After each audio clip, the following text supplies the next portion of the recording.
Irmãos, a graça e a paz do Senhor Jesus. Amém. Nós vamos orar ao Senhor.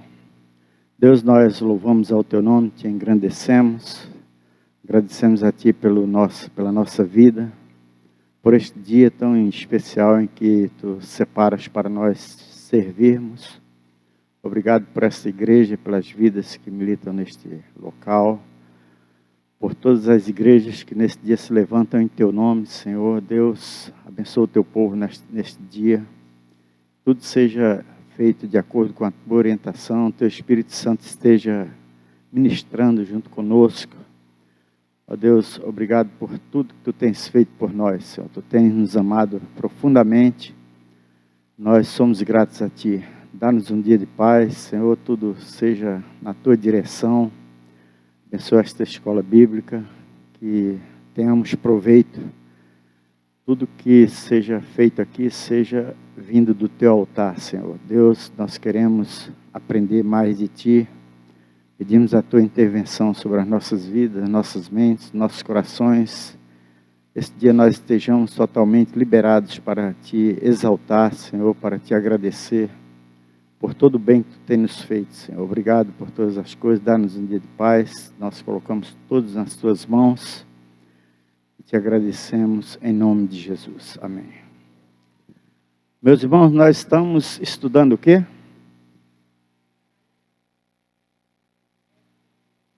Isso. E nesse dia nós continuamos então falando sobre o quê?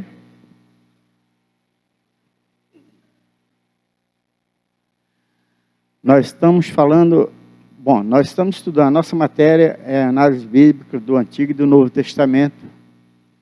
E nós estamos dando uma passada geral sobre assuntos que estão inseridos na Palavra de Deus, que são importantes para que nós conheçamos então aquilo que o Senhor direcionou às nossas vidas. E estamos hoje falando um pouco sobre o homem.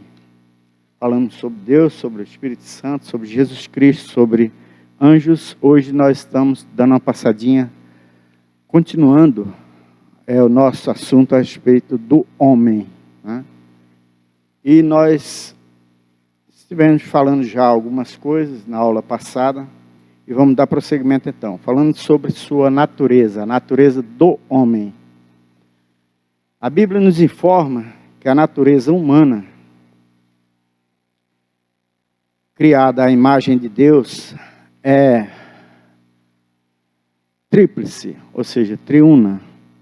E nós cremos que, de acordo com aquilo que nós estudamos, nós cremos que nós somos formados de um corpo, espírito e alma. Evidentemente que essa matéria, se nós fôssemos nos aprofundar conforme devemos, teríamos muitas aulas para falar sobre isso, teríamos um debate. Só que a nossa intenção aqui não é nos alongar muito nessa matéria, porque nós não temos, a nossa matéria não é essa. Nós estamos trabalhando um pouco com ela, porque diz respeito à Palavra de Deus, e nós então resolvemos dar uma passada. O nosso entendimento aqui, nós somos feitos por espírito, corpo e alma, né? E nós vamos dar uma passadinha nisso, porque isso importa também na salvação do homem, né? Porque existem diversas correntes que pregam de outra maneira, né? E as pessoas muitas vezes levantam polêmicas sobre esse assunto, e evidentemente que eu crendo ou não, que nós somos tricotomistas ou dicotomistas, isso não quer dizer que nós sejamos condenados por isso. Mas é importante que nós conheçamos a Palavra de Deus como ela é, né? E eu creio que nós somos criados por Deus, foi inserido em nós o seu Espírito, e nós nos tornamos então alma vivente, conforme está escrito lá em Gênesis 2, no capítulo 2, versículo 7. Mas nós vamos dar uma passadinha então sobre essa questão. Então, nós podemos perceber em diversas passagens da Bíblia, por exemplo, numa passagem que nós cremos que não esteja em desacordo com aquilo que nós pregamos, lá em 1 Tessalonicenses 5, no versículo 23, e eu queria que colocasse aqui na frente, mas 1 de Paulo aos Tessalonicenses, no capítulo 5, versículo 23. E também em Hebreus, isso nós vamos fundamentar, né? Hebreus, no capítulo 4, no versículo 12. Se alguém quiser ler, pode fazer isso.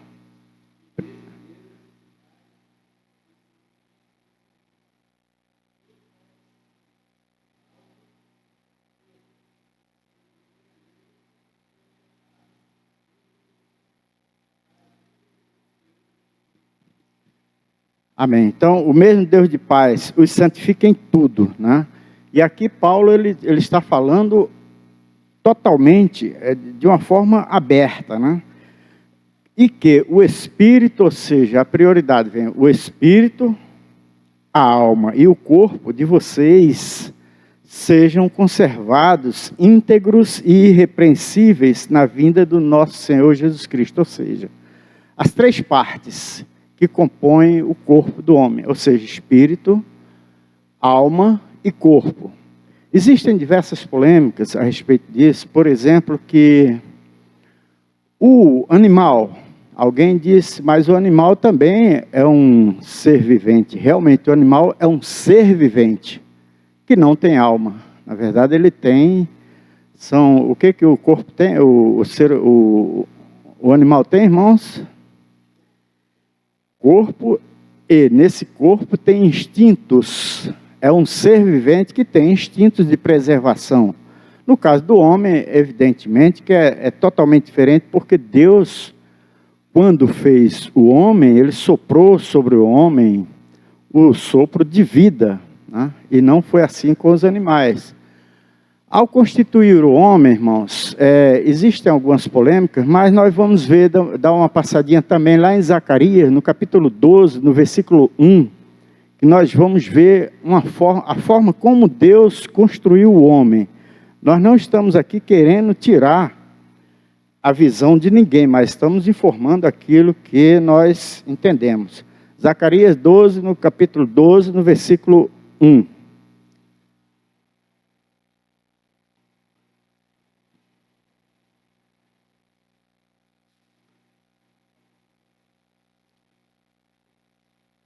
Eu vou ler aqui também. Sentença pronunciada pelo Senhor a respeito de Israel. O homem que estendeu o céu, o Senhor que estendeu o céu, fundou a terra e formou o espírito do ser humano dentro dele, diz o Senhor. Então o Senhor, a seguir, ele sai trazendo algumas informações sobre toda essa questão, mas principalmente esse versículo, sentença pronunciada pelo Senhor a respeito de Israel. O Senhor que estendeu o céu, ou seja, o Deus Todo-Poderoso, fundou a terra e formou o espírito do ser humano dentro dele. Então, irmãos, quando o Senhor ele faz, conforme nós vemos lá em Gênesis 2, no versículo 7, quando ele faz o ser humano, ele forma dentro do ser humano o espírito dele, né? E aí sopra o fôlego de vida. Então o homem passa a ser constituído de corpo feito pelo Senhor, com o espírito dentro dele, e também sopra o fôlego de vida. Algumas pessoas tendem a questionar, por exemplo, a formação de Eva, né? Eva, a Bíblia não relata que o Senhor soprou sobre ela o fôlego de vida, né? Mas a Bíblia não nos informa muitas coisas, porque informa aquilo que nós precisamos saber. Quando Eva é feita, ela é feita de uma parte de Adão.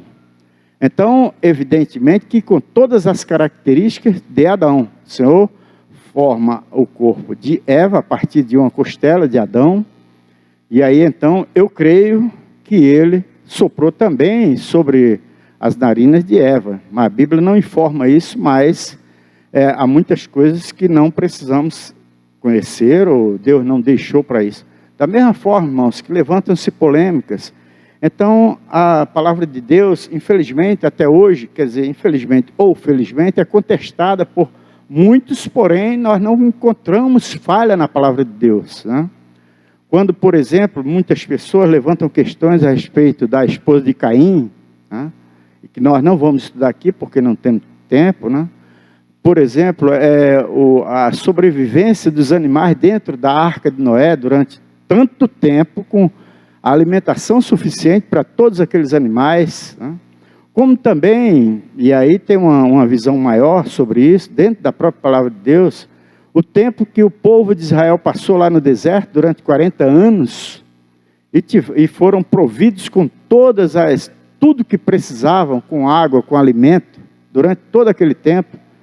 Então, a palavra de Deus, ela não está posta à humanidade para que a humanidade possa conhecer a parte científica, mas para que conheça a vontade de Deus, né? Então, Deus não se obrigou a relatar aquilo que o homem quer saber. Ele deixou a palavra de Deus, a Bíblia, toda a extensão daquilo que nós precisamos conhecer dele e aquilo que ele quer que nós conheçamos. Então, na questão do ser humano, ele formou exatamente como ele é, ou seja, todas as características de Deus. É quando nós lemos então lá no princípio, lá em Gênesis, que ele fez o homem à sua imagem, conforme a sua semelhança. E aí coloca todos os seus sentimentos dentro do homem, né? Então nós poderíamos sim nos estender durante horas sobre toda essa questão, porque a Bíblia nos informa tudo sobre essa questão, a questão da alma e do espírito. Por que nós resolvemos falar nisso, irmãos? Porque à medida que as pessoas vão estudando, vão colocando as suas próprias visões sobre o ser humano, começa-se então a perceber e imaginar, e aí trazem até apetrechos científicos, mostrando que o homem, após a morte, não existe mais nada. Chega um ponto dessa maneira, mas nós sabemos perfeitamente, e aí nós precisamos entender isso, que a alma é imortal, o espírito é imortal, o corpo do homem é mortal, entretanto, ele vai ser reconstituído novamente, né? Da mesma forma que Jesus, quando é sacrificado, ele morre, o corpo dele vai para a terra, mas ele retorna com o corpo que ele tinha. Aquele corpo é um corpo que lá no princípio foi feito, o homem foi feito por Deus, o corpo tornou-se mortal a partir do momento em que peca, que sai da presença do Senhor, ele se torna mortal, e é quando algumas questões são levantadas a respeito de Eclesiastes, no capítulo 12, quando diz que o corpo volta para o pó e o espírito vai para Deus que o fez. Entretanto, o corpo ele é reconstruído novamente. E aí nós vemos isso perfeitamente lá no livro de Apocalipse, que nós vamos dar uma passadinha lá depois, tá, irmãos? Lá no capítulo 20 de Apocalipse, nós encontramos então, o corpo será novamente vindo à existência, né? A Bíblia diz então, lá em Apocalipse capítulo 20, que a morte dará os seus mortos, o inferno dará os seus corpos, assim como também o mar dará os seus corpos. Então, todos reconstituirão, evidentemente, que de uma forma diferenciada. E aí é quando Paulo diz, escrevendo lá na carta aos 1 Coríntios, no capítulo 15, que nós teremos os corpos transformados. Ou seja, todos aqueles que receberam o Senhor, que morreram em Cristo, ou os que viverem na época em que Jesus vier buscar a igreja, terão seus corpos transformados, aqueles que morreram em Cristo ressuscitarão com corpos glorificados. É o que a palavra de Deus diz, e nós não podemos de forma alguma contestar essa parte, né? Então, a morte dará os seus mortos, o inferno dará aqueles que estão lá, né? E também assim como o mar dará os seus mortos, para que, evidentemente, aqueles que morreram sem Cristo estejam então diante de Deus, e nós vamos ver essa parte também, tá bom, irmãos? Para serem julgados, não um julgamento para saber se vão ser condenados ou não, é um julgamento para a condenação eterna, é o que diz a palavra de Deus, e nós vamos dar uma passadinha lá, né? Então a questão toda é que hoje, essa parte da alma, o corpo, do espírito, da alma e do corpo, é que vai se levando a impressão, ou trazendo a muita gente a entender que o homem nasce, tem uma vida, realiza todas as coisas que pode realizar, aqueles que vão até determinadas idades, e chega um momento em que morre e acabou, tudo acabou. Mas não é assim que a palavra de Deus diz, né? Nós temos um encontro com Deus, todos, e aí é quando tem algumas correntes que dizem que todos voltarão para Deus. Evidentemente que todos voltaremos para Deus, entretanto, uns para serem julgados para a condenação eterna, e outros para viverem eternamente com Deus. E esta condenação eterna, irmãos, quando fala sobre condenação eterna, é eterno mesmo, né? A Bíblia diz que o fogo que arde eternamente, ali haverá prantos e ranger de dentes, né? A eternidade sem Deus ou a eternidade com Deus. A eternidade sem Deus, e aí a palavra de Deus é inerrável com relação a isso. É eternamente sofrimento eterno no lago de fogo, chamado lago de fogo. O lago de fogo é diferente do inferno, né? Nós falamos aqui. O inferno é uma coisa, o lago de fogo é outra. O inferno é o momento para onde vão todos aqueles que morrem sem Cristo, né? Mas um dia esses serão julgados. E aí é um julgamento para a condenação eterna. O Senhor julgará e dirá: você vai ser julgado por causa disso. E a Bíblia relata muito claramente que serão julgados um por um. Está escrito lá em Apocalipse capítulo 20. Um por um todos estarão diante de Deus, e um por um será julgado. Todos serão julgados. Nós vamos dar uma passadinha lá, mas não agora, tá, irmãos? Então, Deus formou Adão do pó da terra, corpo, soprou em suas narinas o fôlego de vida, o espírito, e ele tornou-se então um ser vivente, alma. No Gênesis 2, capítulo 7, que nós falamos, capítulo 2, versículo 7. A intenção de Deus, quando estudamos a forma como fomos criados, é que percebamos que pelo comer da árvore da vida, e pela proibição do comer da árvore do conhecimento do bem e do mal, nunca morresse, mas vivesse para sempre. Ou seja, quando Deus faz o homem, Ele faz o homem perfeito. E aí Ele faz, conforme nós lemos aqui também em Zacarias, uma das partes que fala sobre essa questão, que Deus, quando faz o corpo do homem, nele insere o seu espírito, e aí sopra o fôlego de vida, né? E aí quando Deus faz isso, Ele colocou dentro do homem todas as características suas, características de santidade, de sofrimento também, evidentemente de tristeza, no caso do sofrimento, tristeza por algo que está errado, que não está correto. Essa característica se acentua quando entra o pecado no mundo, quando entra o pecado no homem. E Deus então lhe dá também uma questão da escolha, né? Quando Ele diz, olha, todas as árvores foram feitas, todas as criaturas, todos os astros, estrelas e tal, tudo foi feito, e eu coloco tudo à sua disposição. Deus colocou tudo à disposição de Adão e Eva. E aí é quando diz que chamou Adão e disse, agora você dá nome a todos eles, faça tudo conforme você entender. E aí ele disse, olha, no meio do jardim plantamos duas árvores especiais. Uma da vida, você pode comer à vontade dessa árvore, naquela ocasião. Porém, ele coloca também uma árvore, ele diz, e nesta árvore você não deve comer. É chamada a árvore do conhecimento do bem e do mal, que nós conhecemos lá no princípio. E aí, nesse instante ele está dizendo, você tem direito de escolha. Não deve fazer isso. Quando, irmãos, é interessante que quando um pai, por exemplo, ele chega para o filho e diz, olha, você não pode fazer tal coisa. Né?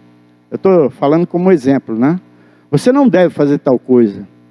Quando a Clécia fala para o Caleb que ele não deve fazer tal coisa, é porque ela sabe que é possível que ele possa fazer.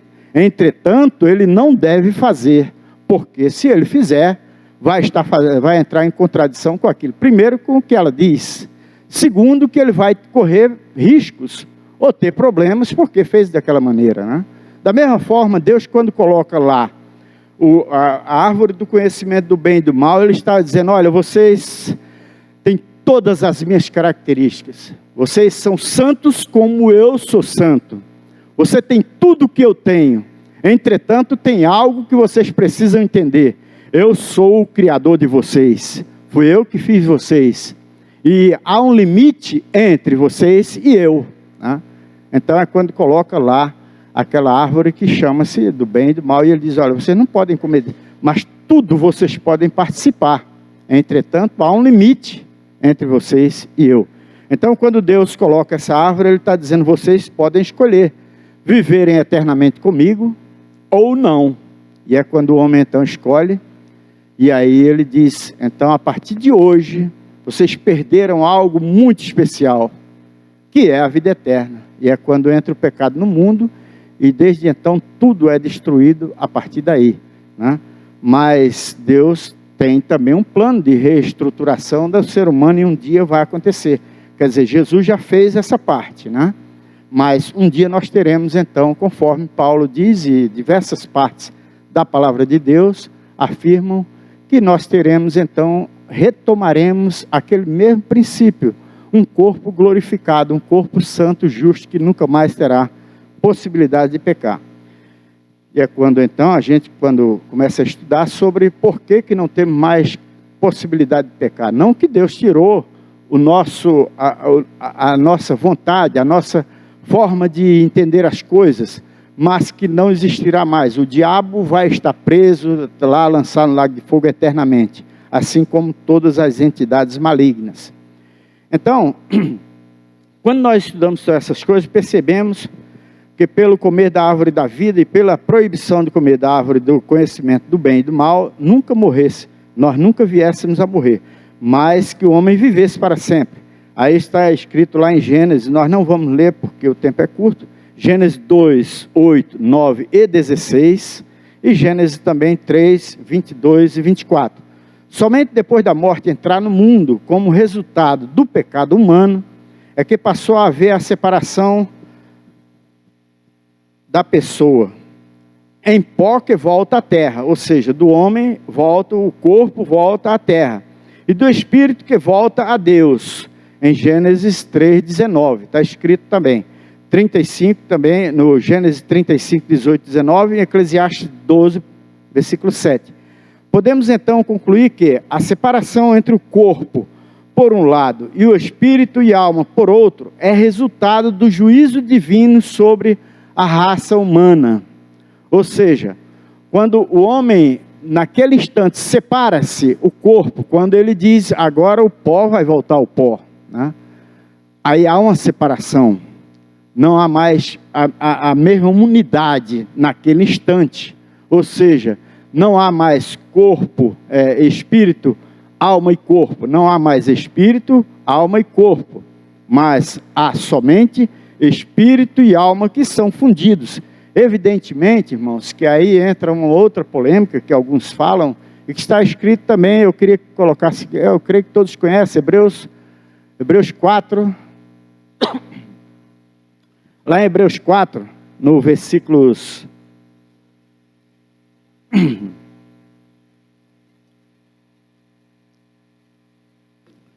Pode colocar aí? Versículo 12. Todo mundo conhece aqui. É a única forma em que há uma separação. E aí é onde nós vemos perfeitamente que há realmente uma divisão. Entretanto, essa divisão é somente pela palavra de Deus. A única forma de se dividir. Porque a palavra de Deus é viva e eficaz. Ou seja, palavra que vem do Altíssimo. E mais cortante do que qualquer espada de 2 gumes. E penetra até ao ponto de dividir alma e espírito, juntas e medulas. Ou seja, corpo. Oi? Não entendi. Alguém falou alguma coisa? Alma e espírito, juntas e medulas, e apta para discernir pensamentos e propósitos do coração. Ou seja, a palavra de Deus, ela penetra em todos os espaços do nosso corpo e penetra até a divisão da alma, do espírito, do corpo, das juntas e medulas. Então, aqui há uma separação apenas dessa maneira, né? Ou seja, o corpo do homem, ele pode também separar-se da alma e do espírito e da alma, nesse instante, por conta do pecado, né? Mas a alma e o espírito não morrem. O que volta ao pó é o corpo do homem. Então ele se desintegra, evidentemente, enquanto não há a ressurreição, a primeira e segunda ressurreição, que também acontecerão, né? Então, podemos então concluir que a separação entre o corpo por um lado e o espírito e alma por outro é resultado do juízo divino sobre a raça humana. Por causa de quê? Por causa do pecado. Então, a separação se deu lá no princípio por conta do pecado. O homem escolheu dessa maneira. E esse juízo somente será removido mediante a ressurreição do corpo, no último dia. Ou seja, um dia teremos então a reestruturação de todas as coisas. Nós hoje vivemos num corpo pecaminoso, um corpo que vem desde o princípio, lá quando Adão peca. Então nós recebemos o DNA do pecado naquele instante, mas esse corpo ele vai ser transformado no dia da ressurreição, no dia da ressurreição. E esse juízo só será removido mediante a ressurreição do corpo no último dia. A alma, frequentemente traduzida por vida, pode ser definida de modo resumido como os aspectos imateriais da mente, das emoções, da vontade do ser humano, resultantes da união entre o espírito e o corpo. Ou seja, a alma, a nossa alma, o nosso intelecto, né? Jesus, quando ele, em um dado momento, ele diz: estou triste até a alma, né? Ele fala sobre a sua constituição como ser humano, a parte humana, né? Ele diz: a minha alma está triste até a alma, até a profundidade. A minha alma está triste, está constrangida, né? Até o infinito, até a tristeza profunda. Então é a parte imaterial da mente, ou seja, aquilo que nós não vemos, mas sentimos, a forma como nós definimos as coisas, o nosso caminhar, a nossa vontade, essa é a parte da alma.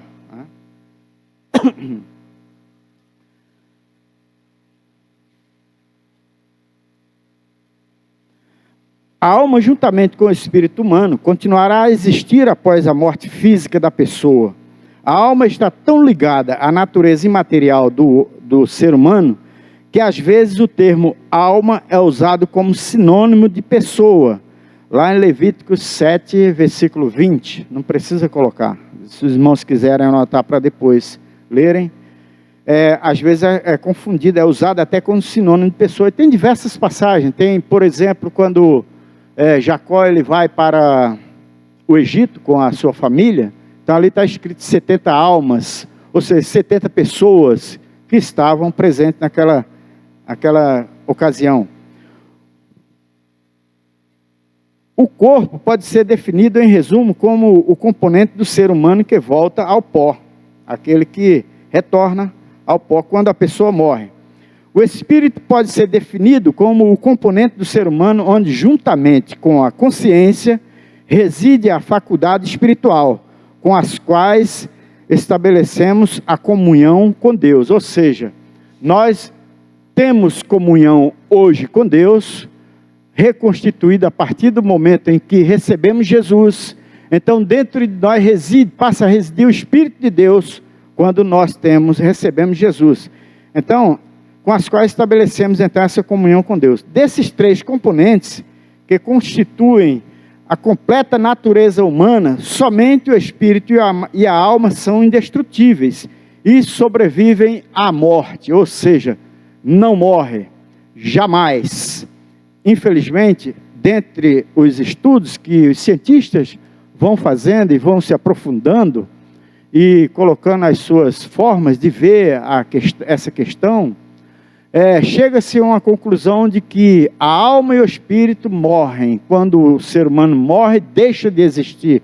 Isso traz muitos problemas, porque as pessoas então passam a não ter uma responsabilidade com aquilo que fazem, ou seja, passam a entender que tudo que fizerem aqui vai ficar por aqui, ponto final. Isso aí é uma conclusão muito complicada, né? Porque tira-se então a possibilidade de você viver eternamente com Deus ou fora dos caminhos do Senhor, ou seja, no lago de fogo, evidentemente. Há algumas correntes que dizem então que sim, o homem vai ser julgado, né? E aí uns receberão aquela palavra viver eternamente com Deus, outros serão lançados no lago de fogo, serão julgados, sairão do inferno, como a Bíblia diz que o inferno dará aos seus mortos, e aí serão julgados e serão lançados no lago de fogo, e haverá a extinção da alma e do espírito, evidentemente. Entretanto, a Bíblia não declara isso. A Bíblia diz que haverá sofrimento eterno, né?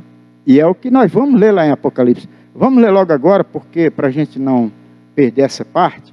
Lá em Apocalipse capítulo 20, vamos dar uma lidinha nessa parte, de que realmente haverá um sofrimento eterno, infelizmente, né?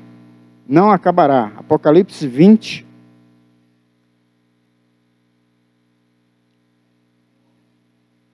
Oi? Não entendi. Sim, lá em Apocalipse 20, deixa eu ver aqui rapidamente. A partir do versículo 11, tá, irmãos? 20, a partir do versículo 11, diz o seguinte: vi um grande trono branco, e aí todos aqui é algo extraordinário, irmãos. E aquele que está sentado nele, deixa eu ver qual é a sociedade bíblica, né? Tá bom, eu estou lendo aqui na A, mas tudo bem, é quase a mesma coisa. Vi um grande trono branco, e aquele que está sentado nele, a terra e o céu fugiram da presença dele, e não se achou lugar para eles. Vi também os mortos, os grandes e os pequenos, ou seja, todos, grandes e pequenos, reis, príncipes e todos, ricos, pobres, aqui engloba todos, que estavam em pé diante do trono. Então foram abertos livros, ainda outro livro, o livro da vida foi aberto. E os mortos foram julgados segundo as suas obras, conforme o que estava escrito nos livros. Os mortos foram julgados segundo as suas obras, conforme o que estava escrito nos livros. Aí diz no 13, o mar entregou os mortos, né?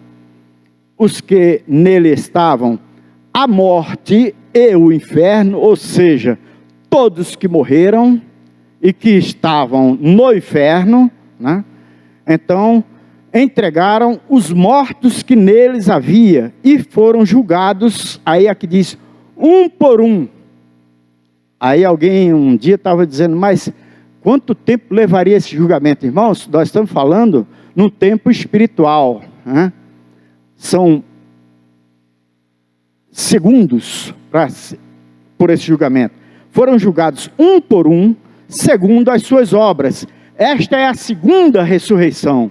A Bíblia chama de segunda ressurreição. Em outras partes nós encontramos. Então a morte e o inferno, aí a seguir, né? A morte, ou seja, o espírito da morte e o inferno foram lançados no lago de fogo. Esta é a segunda morte. A questão essa segunda morte, irmãos, há um outro problema também, que aí as pessoas dizem, como é que é isso? Morte, segunda morte, como é que é? A questão é que a primeira morte morre quando o ser humano, ele peca, deixa o Senhor. O primeiro Adão, ele morreu no momento em que ele desobedeceu a Deus, saiu da presença de Deus. Da mesma forma, todos aqueles que não receberam a reestruturação, ou seja, que não abriram mão dos seus conceitos e que quiseram viver da mesma forma no pecado, esses estão mortos para Deus, né? Aí aqui então entra a segunda morte. É o final de todas as coisas, no caso de que não haverá uma outra oportunidade desse tipo. Então, a morte e o inferno entregaram os mortos que nele havia e foram julgados, um por um, segundo as suas obras. Então, a morte e o inferno foram lançados no lago de fogo. Esta é a segunda morte, o lago de fogo. E aí, no versículo 15 diz: e se alguém não foi achado inscrito no livro da vida, esse foi lançado no lago de fogo. Lá em Mateus, no capítulo 24, a partir do capítulo 24 e em diversas outras partes, fala-se que o lago de fogo é um local em que não se apaga o fogo e é para sempre, né? Então não há a extinção da alma, né? Algumas pessoas dizem que a alma se extingue. A alma, quando é lançada no lago de fogo, ela acaba.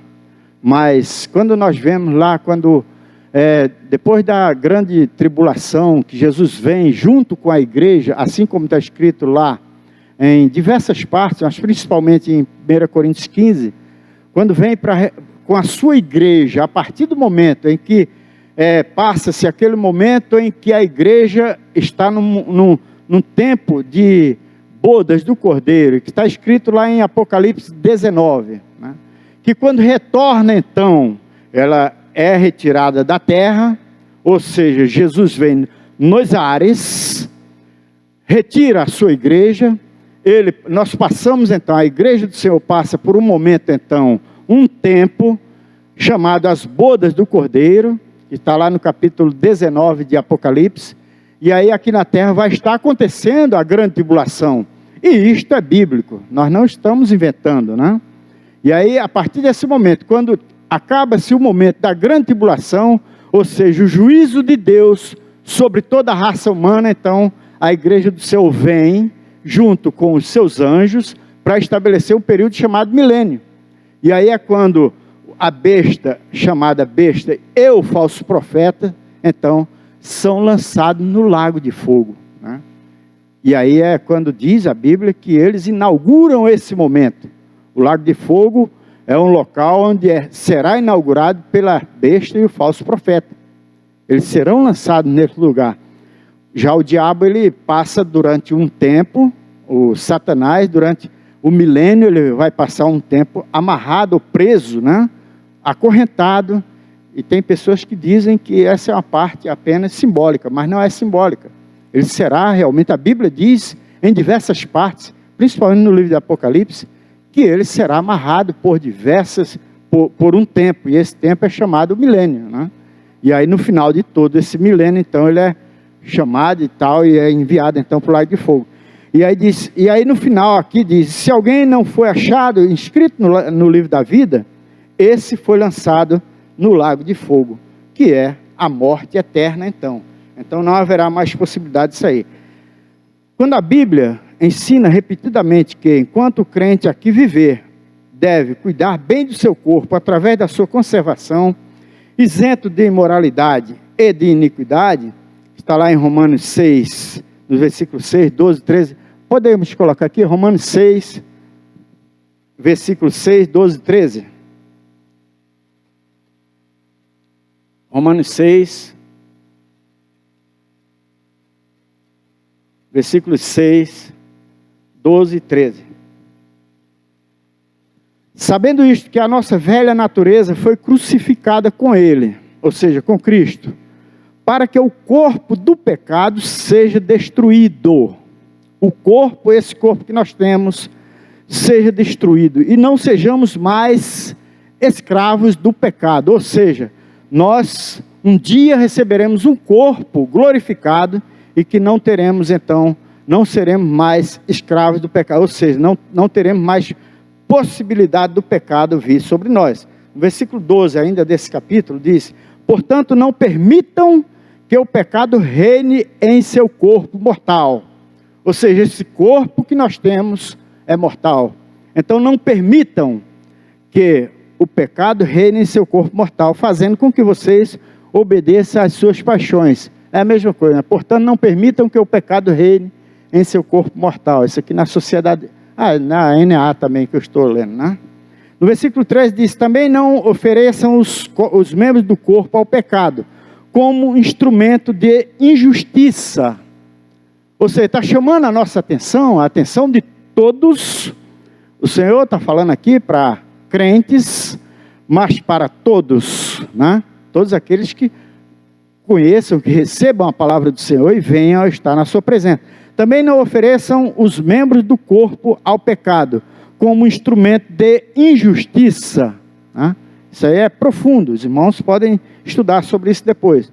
Mas como pessoas que passaram da morte para a vida, ofereçam a si mesmos a Deus, ou seja, ofereçam os seus corpos ao Senhor, conforme também Paulo diz lá no capítulo 12 ainda de Romanos, né? Que nós devemos oferecer os nossos corpos em o que, irmãos? Sacrifício vivo, santo, puro, agradável, ou seja, num todo ao Senhor, porque nós fomos comprados por um alto preço, conforme Pedro diz lá nas suas epístolas, né? Então, passaram da morte para a vida, ofereçam a si mesmos a Deus, e ofereçam os seus membros a Deus como instrumentos de justiça, porque Ele merece, porque Ele se fez justiça por nós. A grande questão, irmãos, quando nós pregamos a palavra de Deus, e Paulo ele é muito enfático com relação a isso, principalmente no livro de Atos, quando ele fala sobre a tristeza que ele tem, porque muitos ouviram e não receberam. Por que que Deus chama pessoas? Por que que Deus levanta pessoas para pregar a palavra de Deus? Pessoas que se sacrificam, entregam as suas vidas, e aí é quando Paulo escrevendo lá em Gálatas, ele fala sobre os frutos do Espírito, né? Os problemas que temos da carne, e a crucificação das nossas vontades, muitas vezes. Por que que uma pessoa se oferece a Deus como sacrifício vivo? Para trabalhar para Ele, sacrificando muitas vezes a própria vida. Porque há realmente uma necessidade, porque há um encontro um dia com o Senhor. E aí Paulo, escrevendo aos Filipenses, ele diz com muita tristeza, né?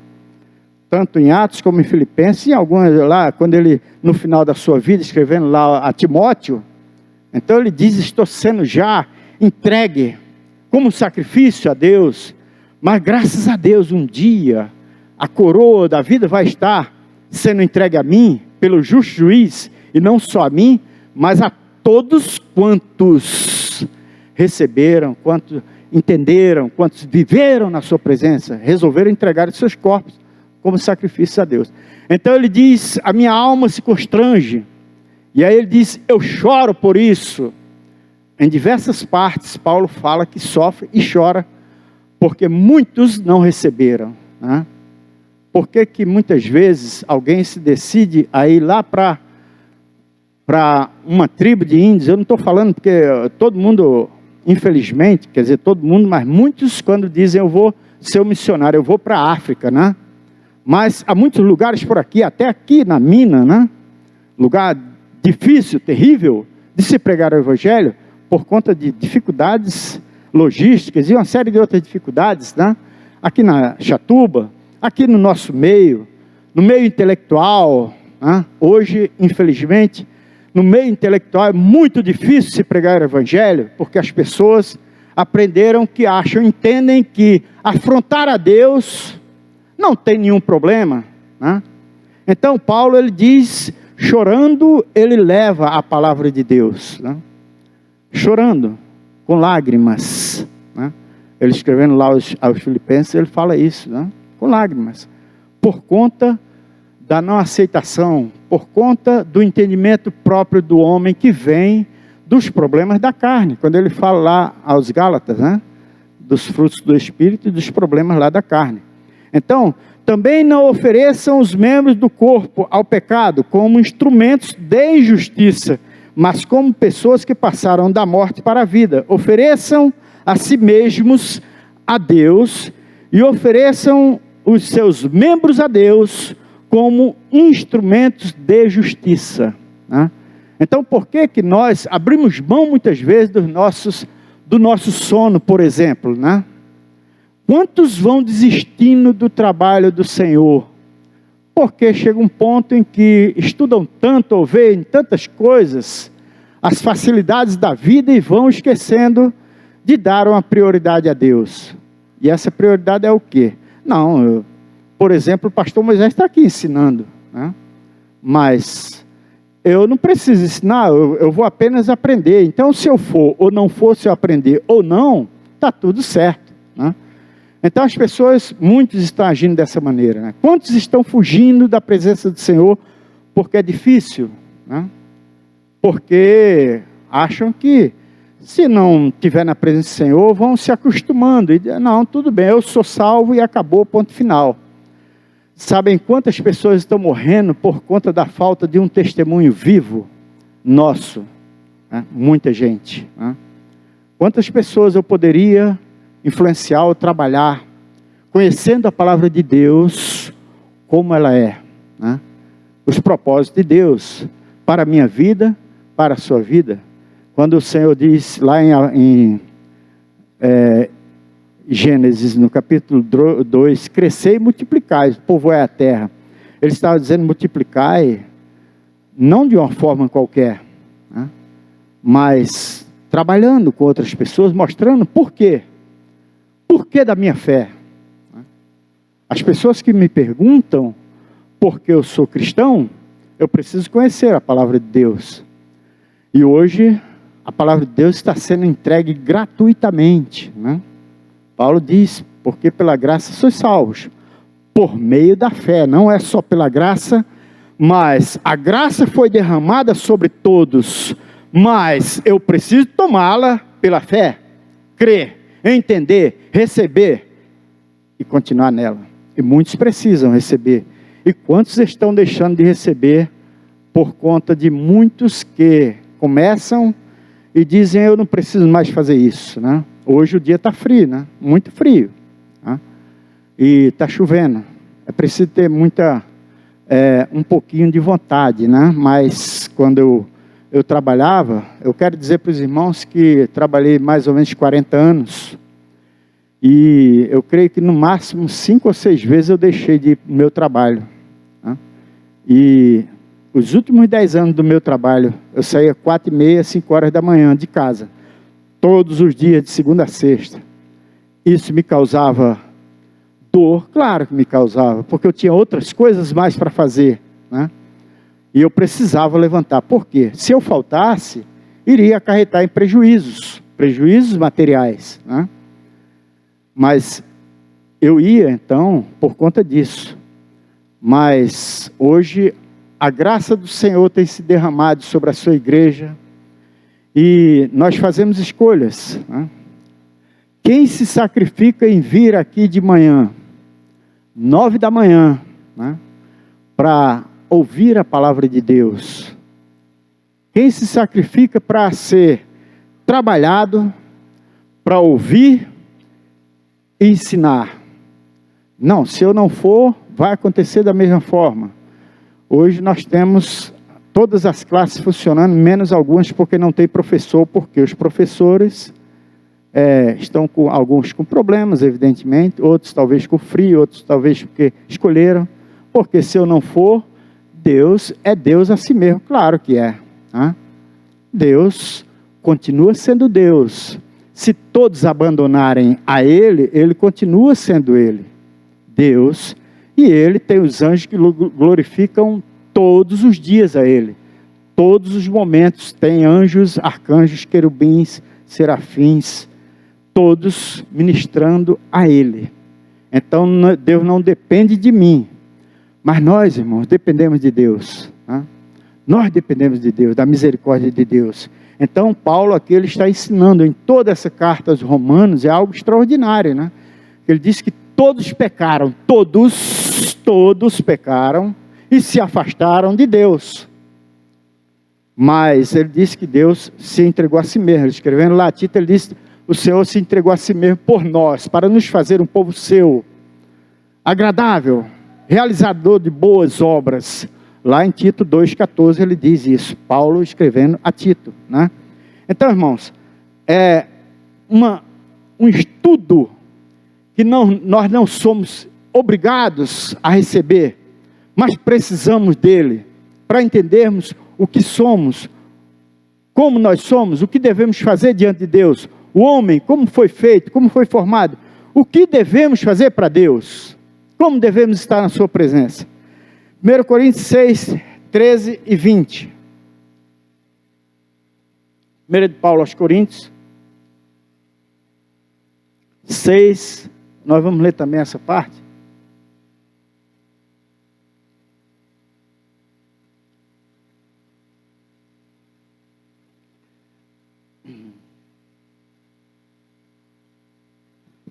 Os alimentos são para o estômago.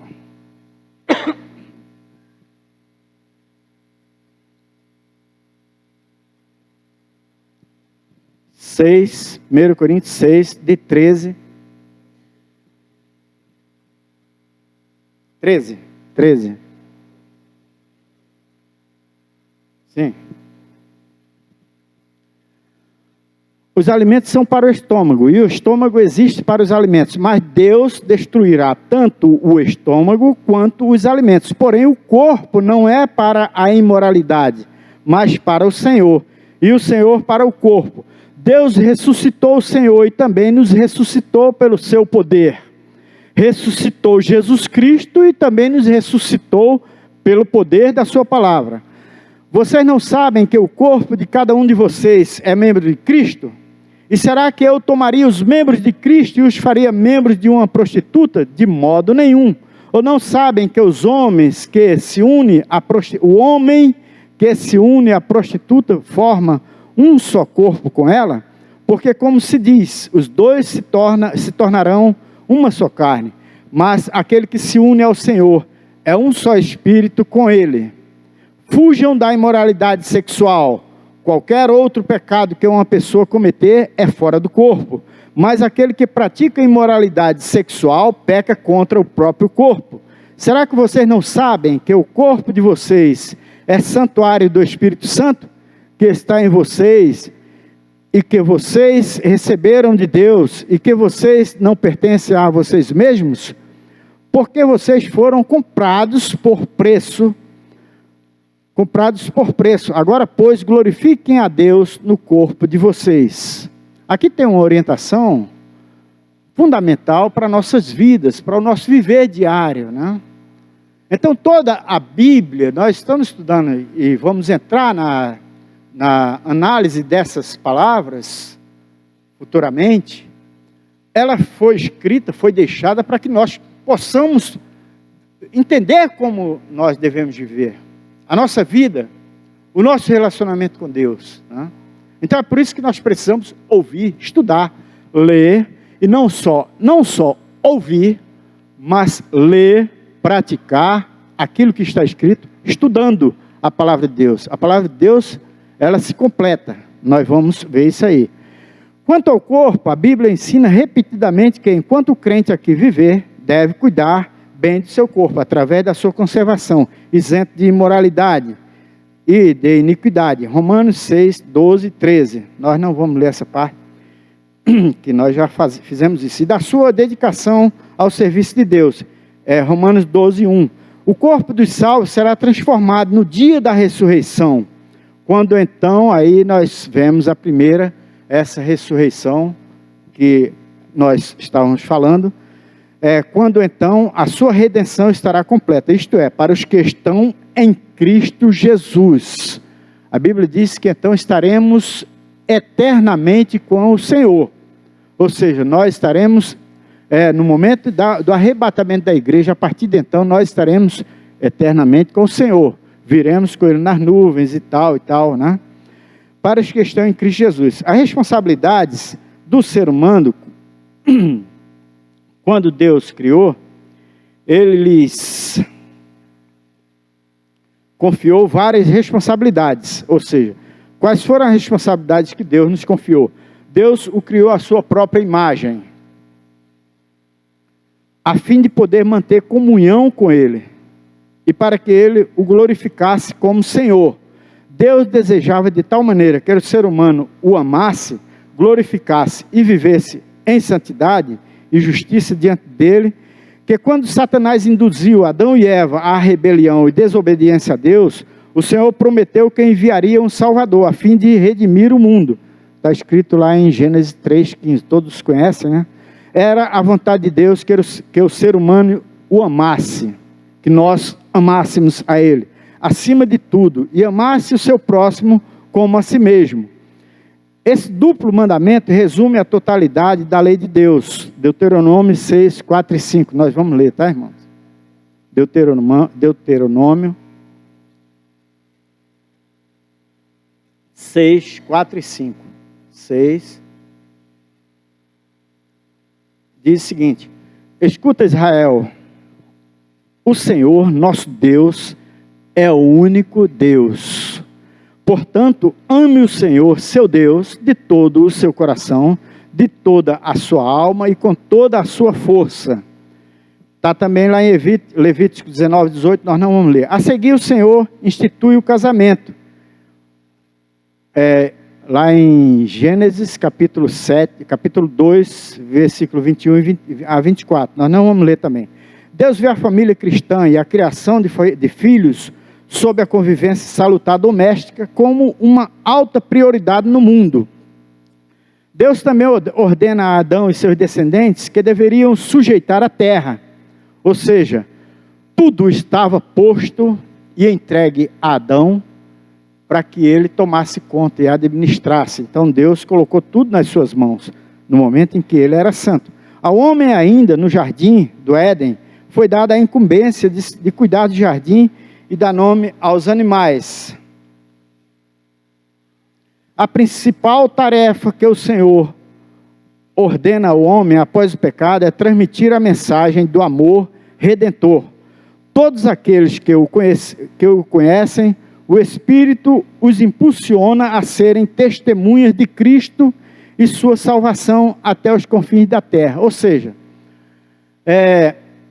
alguém conhece a Clécia e vê a forma como ela traz a vida dela, os princípios. Então, a partir daí, chama-se o testemunho. Não precisa, muitas vezes, você chegar e dizer: eu não dou testemunho de Cristo porque eu não sei falar. Mas a tua vida, a forma como você vive neste mundo, né? A forma como você trata todas as coisas que são colocadas à tua disposição, isso traz um testemunho e as pessoas então veem e entendem que você é um servo do Deus vivo. Em Mateus 28, 18, 20 a 20, né? Nós todos conhecemos, né? E por todo mundo, tal e tal e tal, né? Atos 1:8 também, até os confins da terra, né? E para serem luz do mundo e sal da terra, Mateus 5, 13 a 16. Vamos ler essa parte? Então nós somos chamados também para sermos luzes. Nós precisamos brilhar neste mundo. Mateus 5, 13, 16. Cadê?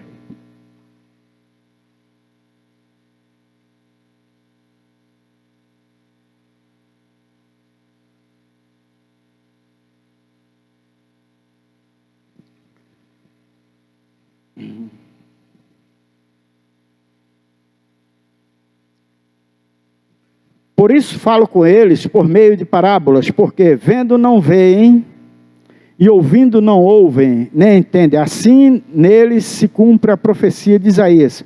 Ouvindo, aliás, é 5, tá, irmãos? Oi? 5:13, desculpa, tá, irmãos? Ah, já tinha? Tá, então eu vou ler assim mesmo, tá? Vocês são o sal da terra.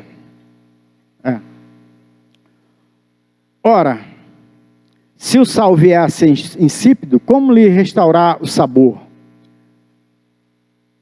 Para nada mais se presta senão para, lançado fora, ser pisado pelos homens. Vocês são a luz do mundo. Não se pode esconder uma cidade situada no alto do monte. Nem se acende uma lamparina para colocá-la debaixo de um cesto, mas num lugar adequado, onde ilumina bem todos os que estão na casa. Assim brilhe também a luz de vocês diante dos outros, para que vejam as boas obras que vocês fazem e glorifiquem o Pai de vocês que está nos céus. Por que testemunhar e em que situação o homem deve seguir essa orientação? Por quê? Por que fazer isso? Quando o homem recebe o Espírito de vida, ao conhecer o Senhor, entende tudo o que está por vir e o que está reservado, tanto para os fiéis quanto para os que permanecem, tanto para os fiéis quanto que permanecerem na presença do Senhor, quanto aos infiéis, a saber, os que receberam, mas voltaram atrás, os que ouviram, mas não deram créditos, e os que ouviram, mas se rebelaram, e a todos os infiéis, aqueles que rejeitaram o Senhor Jesus, está aguardando um juízo terrível. Então, por que nós recebemos a palavra do Senhor? Precisamos estudar, precisamos entender. Por quê? Porque muitos estão se perdendo, e muitos estão recebendo e indo embora da presença do Senhor, porque não tomaram posse, ou tomaram posse, mas se rebelaram, voltaram atrás nas suas decisões, né? Quando nós observamos a soberania de Deus, Deus é poderoso para fazer qualquer um segui-lo. Deus tem soberania para isso, mas Ele não obriga ninguém. Eu não vejo em lugar nenhum na sua palavra Ele obrigando alguém a segui-lo, né? Então nós temos direito à escolha, né? O homem tem direito à escolha. Eu amo ao Senhor, porque eu o conheço, eu estudei a sua palavra, e eu temo a Deus, eu dou meu amor para Ele, eu entrego a minha vida para Ele, porque eu sei quem Ele é. É preciso que nós entendamos essa parte, tá, irmãos? Nós vamos parar por aqui um momento, e eu queria dizer, irmãos, eu fico extremamente constrangido e triste, embora que eu não vou abrir mão de continuar realizando aquilo que o Senhor tem nos dado para fazer, por conta da falta de consideração ou de alegria de estudar a palavra de Deus dos irmãos que nós conhecemos, né? Quantos hoje poderiam estar aqui, mas abriram mão deste direito que Deus tem nos dado, né? Deus tem aberto todo um leque de bênçãos para as nossas vidas, mas quantos querem? Alguns porque acham que o pastor Moisés prega da forma como não gostariam de ouvir, né? Ou traz um estudo que talvez já saiba, já conheça, e não tem mais necessidade de saber. Irmãos, o nosso tempo está se findando. Eu venho aqui com 1 ou com 50, né? Porque eu estou fazendo aquilo que o Senhor me orientou. Esta palavra, ninguém é obrigado a recebê-la como nós trazemos aqui, mas por uma responsabilidade, por uma consideração ao Senhor, e também aquilo que nós fazemos, torna-se quase que obrigatório a ouvir e aí estudar na palavra. E aí você diz, não, eu não concordo porque na palavra não está dizendo assim. E aí você vai estudar profundamente e dizer, não precisa você sair gritando por aí, mas dizer, não, eu não aceito porque na palavra de Deus não é assim. Mas nós fazemos isso aqui, irmãos, com toda alegria, estudamos profundamente. Eu perco muito tempo fazendo esse estudo, né? E eu creio dessa maneira, porque eu estudei, eu orei ao Senhor, pedi ao Espírito Santo orientação sobre aquilo que nós trazemos aqui. Se você não concorda, tudo bem, mas estude, busque na palavra, antes de dizer que não concorda. Amém, meus irmãos? Amém, meus irmãos? Todos têm direito de não concordar. Eu gasto tempo, exatamente, eu não perco tempo, eu gasto tempo. E eu gasto muito, irmãos, por conta da minha responsabilidade que o Senhor me deu sobre esta igreja nesses dias. Eu gostaria muito que os irmãos que estão em casa, talvez alguns acessem o YouTube, que poucos são os que fazem, infelizmente, porque eu vejo aqui a quantidade de pessoas que acessam aqui. Mas eu, pelo menos, eu acesso uma porção de locais no YouTube, mas eu dou sempre prioridade àquilo que o Senhor tem para a minha vida. E quantos que perdem tanto tempo, vendo tantas coisas, fazendo tantas coisas, e eu estava conversando com uma pessoa e ela disse, minha vida está totalmente cheia. E eu disse, sobrou algum tempo para o Senhor? Infelizmente não, porque eu tenho muitas coisas, depois eu vou ver. E eu disse, então refaz o teu tempo aí, porque o tempo principal é do Senhor. Então estuda a palavra de Deus, porque não só você depende disso, mas pessoas que estão morrendo, e aí é quando Deus fala lá, Ezequiel, né, que muitos estão morrendo, né, e o Senhor vai cobrar de nós, Ele disse que vai cobrar. Aquele que você deixou de encaminhar ao Senhor, o sangue dele vai clamar. Né? E eu sou responsável por isso também. Você também é responsável. Então, irmãos, eu queria até pedir a vocês que falem com os outros alunos que retornem à escola bíblica. Aqui tem essa classe, quem não quer, tem outras classes, tem classe para todos. Né? E nós não fazemos isso porque achamos bonito. É porque é necessário. Nesses dias tão difíceis, poucos são aqueles que querem ouvir a palavra de Deus na íntegra. Mas nós estamos aqui, amém, meus irmãos? Infelizmente nós passamos um pouco do horário, tomamos um pouco a parte do pastor Ronaldo também, por conta de termos iniciado também, porque não tinha quase ninguém aqui. Nós perdemos tempo antes. Então, irmãos, cheguem na hora, deem esse tempo ao Senhor, estudem a palavra de Deus, busquem do Senhor, busquem a orientação do Espírito. Não é só decorar a Bíblia, não, é buscar a orientação do Senhor. Amém, meus irmãos? Senhor, nós adoramos ao Teu nome, te agradecemos pela minha vida, pela vida desta igreja, pelos alunos que estão aqui, por aqueles que estão com dificuldades. Senhor, tenha misericórdia, levanta o Teu povo, Senhor, abençoa aqueles que estão com problemas. Tu sabes todas as coisas, Senhor. Entregamos tudo nas Tuas mãos, todos aqueles que ouvirão este testemunho, esse trabalho que está sendo feito, visita, Senhor, e multiplica aqueles que irão falar do Teu amor. Oh, aleluias, que seja tudo dentro da Tua palavra, de acordo com a Tua palavra. Nós te adoramos em nome de Jesus, amém, glória a Deus. Deus abençoe a todos.